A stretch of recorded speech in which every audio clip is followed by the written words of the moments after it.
obviously we're going to edit a lot of this, not to worry. Well, as long as you don't let Ijaz edit it, Yes. he'll just keep it all in, and that's it. In fact, he'll edit out the bits which are he'll edit in the bits which are the most embarrassing, and then he'll just publish that. No one judges them on anything, even soft criticism, and you can go to its max logical conclusion and becomes in a way more and more extreme in some way. That's what conservatives argue, and of course liberals. What? Sorry, man. What was that? Is it funny what you heard on that thing? Was it? No. Just please, man. Sorry, please. Oh, where did that come from? I don't know. It just happens sometimes when I'm like hot or something.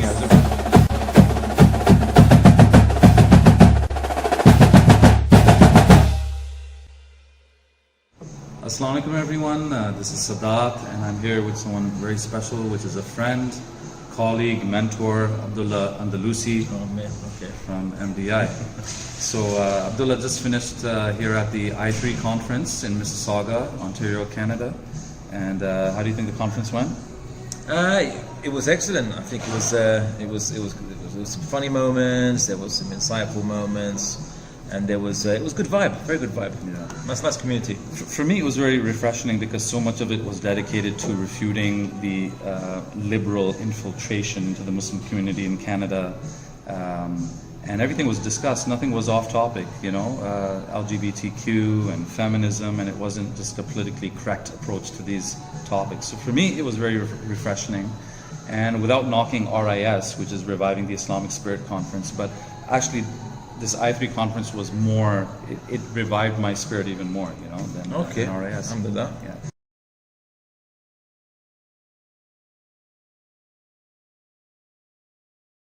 Now, so I want to ask you about something kind of maybe sensitive or maybe a little bit controversial. So you might remember on Friday it was, where Muhammad Hijab, when he was speaking in Scarborough, he went really all out, right? And he said that out of all of the different Muslim communities that I visited in the West, because he's traveled to many different Western countries, he said, you Canadian Muslims are the weakest.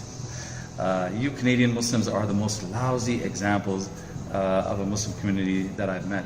So I'm just wondering, as a speaker who's also toured a lot of Western countries and spoken at a lot of different MSAs, visited a lot of different Muslim communities. So what is your honest, frank, candid view on what Muhammad Hijab said? I mean, in other words, has that been your experience as well too? Well, because I don't live in Canada, and I suppose to really get to know a community, even though you visit them, it's always better to kind of live amongst them for a couple of months, ideally, and see how they deal with different matters and so on and so forth. It's also hard to gauge opinion when you can't do surveys, and you don't do questionnaires and ask people and get kind of a feel of it. What it appears to people from two guys from London is that it's not really Canada so much. It's more like North America, that because Muslims are more affluent, and I mean this is exactly what the Rand Corporation, one of the biggest, the think tank for the U.S. military, said that because Muslims are more affluent in North America, they are more prone to be having, let's say, more positive feelings towards the system and more engagement with mainstream political and ethical discourse or something like this. So they're more engaged with it, more enfranchised by it. So whether that reflects as to having kind of the least critique of these systems of liberalism, of mainstream conservatism and so on and so forth. I mean, it seems to suggest there'd be more acceptance and more engagement by the Muslims with embracing these particular ideologies. Whereas in England, and what has always been, and the Rand Corporation mentions this as too in their report, building moderate Muslim networks. They were going to use Americans to basically reinforce, to almost export them into Britain to try to push particular values and ideas, liberal right values and ideas amongst the Muslim community in Britain, which tend to be less affluent and so therefore a bit more disenfranchised with the system and more prone to be skeptical and dubious about its its claims to creating harmony and justice and peace for the world under the liberal worldview and solution. Didn't they have a plan for Canadian Muslims in that report? Or are we already in their pocket? Or? Well, they tend to say like North American. I mean, I suppose they were mostly focusing on people from the United States of America. You know, typical Americans ignoring their northern neighbors as being inconsequential.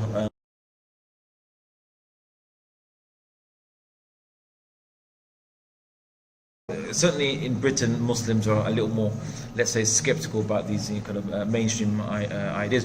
But I'd also say that because in the United States and increasingly in England, many Muslims are seeking refuge from xenophobia and intolerance of the right wing, with left-wing movements, including those which let's say, purport to be counter-mainstream or critical mainstream. So usually neo-Marxist and postmodernist types of movements and ideas which are critical themselves of liberalism. And as I always stated, I stated in the conference over this past couple of days, that some Muslims approach this from a concept of the enemy of my enemy is my friend, not realizing that the enemy of their enemy also has a particular worldview, set of values, which might be inimical to the Islamic worldview and values that they hold. Yeah.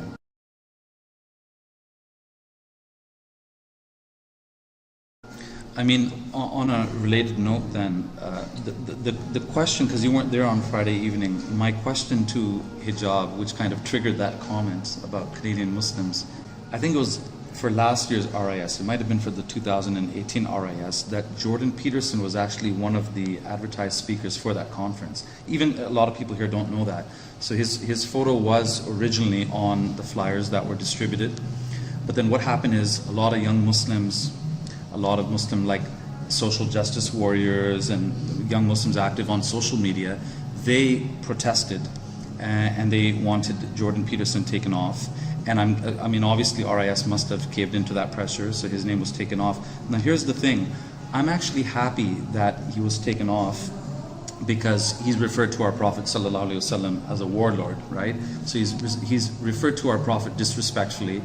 And that doesn't mean we don't engage in dawah with him, but I didn't want him to be in a place of honor where he's on the stage and there's thousands of young Muslims clapping for this guy who's referred to our Prophet disrespectfully. But here's the thing, all the young Muslims that were protesting him being a part of RIS, their protest, the basis of their protest wasn't that he referred to our Prophet disrespectfully. The basis of their protest was, oh, he's a misogynist, he's homophobic, he's a misogynist, he's transphobic, etc., etc. So in other words, the racist, I think maybe. Yeah, racist as well too. So the fact that he referred to our Prophet disrespectfully, this didn't bother us, apparently, as much as the fact that he holds politically incorrect stances on things like gender and stuff like that. So that, I mean, I'm airing our dirty laundry here, but that kind of tells you where a lot of Canadian and US Muslims are at. Does that make sense? Well, look, I mean, as someone who supports debate, I would have actually wanted to see him on that platform, not as a platform of honor, but a platform where he could then be questioned and discussed with, and maybe he would kind of see the light on the matter and retract his statement. But you couldn't do that if he's not on that platform. And I'm all for giving platforms for debate and discussion, so that you can change people's minds, you can engage their views and kind of show them the error of their ways. But also you have to also understand that if he was on a Muslim platform, how would that look like to his own followers, many of whom don't really have favorable opinions of Muslims?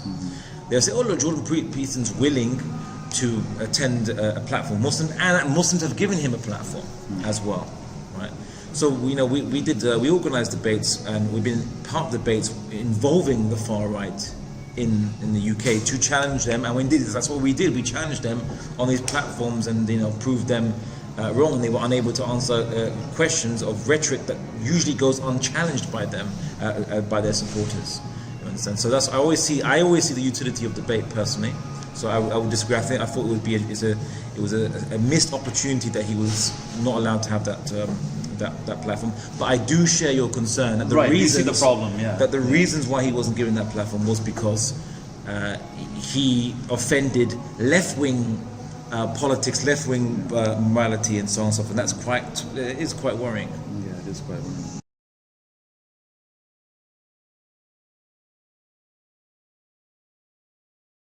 Here's another question for you, which is that unlike religious worldviews, I mean, like Muslims aren't in danger of subconsciously internalizing the belief that Jesus is God or that God must be three persons.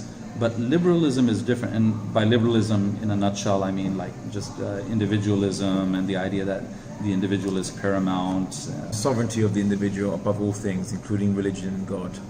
Liberalization of all sorts, like even sexual liberalization, LGBTQ plugs into that idea as well. So unlike religious worldviews, like Muslims are living liberalism, like we're in the system, if that makes sense. So how do we kind of identify where liberalism is infiltrating into our Islamic beliefs and corrupting our Islamic beliefs? Well, okay, I mean, to put it short, liberalism, although it's ostensibly meant to be a political philosophy, but the moral assumptions behind that has pretty much in effect created an entire worldview that affects how it views human purpose, meaning, and morality itself, not just how to organize politics.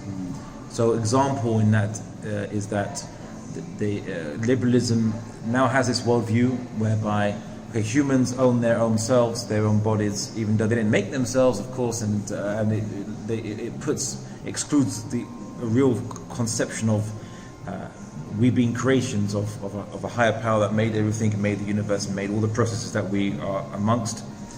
But also that the purpose of life is pleasure and sensual gratification. And because now that has been inserted as a purpose of life, it creates a lot of problems for Muslims, because that is not our purpose of life, just to seek pleasure. I mean, pleasure and pain are both parts of our life. Yeah. It's not that we seek pain. Obviously, pain is meant to be to be something that you should be averse to, obviously, but it's a motivational factor in your life. But then when they see that, if you say pleasure is basically what you're seeking, then anything that gives you pleasure would then be a natural good. Mm. And anything that, let's say, prohibits something that is pleasurable would then be deemed to be an unjust imposition. And of course, if you believe that you are sovereign over yourself, the most supreme sovereign over yourself, then God is viewed as an interloper who's telling you what to do, as an equal, almost, And the Quran has addressed this, have you not seen those who make their desires their lords over themselves? And that's what individualism does. They make you're sovereign, and your purpose of life is to seek pleasure, and pleasure is whatever your desires kind of attracts you towards. You see, and then that's made the ultimate. And of course, those in the Quran talk about those who try to make themselves equals to God. I often say that the liberalism's tawheed, or individualism, is the individual, is the al-ahad, right? They say the individual. Remember what they say about the individual in kind of like you seeing adverts and commercials and things, how it's promoted. The individual is a source of infinite creativity, infinite potential. No, you're not infinite potential, not infinite. Or you have the power. Well, no, you have as much power as the universe allows you to, and even then you're affected, and you affect everything around you, and you're affected by everything around you. So you're not this detached power that is outside of causality, which is basically what we consider to be God. Right? God is the only al-ahad, the true, indivisible, separate one from all things, whereas we are a composite of things, cells and molecules and things like that, and we are formed by processes, and we will leave by processes, by natural processes, and everything all about us was given to us. Your genetics, your personality wasn't determined for you. Most of your tastes, if not almost all your tastes, are things that were just accidental things happening within you that caused you to have these tastes. So it's a long story, but basically liberalism has become a complete deen in the true sense of the term. It's not just a way of how to organize government anymore. It's a morality and it's a system. So when Muslims adopt this system, in many ways, in some ways it's adopting morals which go against Islamic values and morals of systems, and in other ways when taken to its ultimate idea, it could be a form of shirk, even if they view themselves as sovereign over themselves and as rivals to God, because people say that they are sovereign over their own selves, and yet we know that Allah is sovereign over all things. You've basically created a rival sovereign over things in this universe, which you could even argue philosophically is a form of shirk, form of making equals with Allah subhanahu wa ta'ala. So that's at the other end of taking things. So that's liberalism. It's a complete deen, and Muslims have to be wary of it, because it does it is a rival to the Islamic worldview. And that's what we're embedded in right now. That's what we're kind of living right now, isn't it? Oh, very much.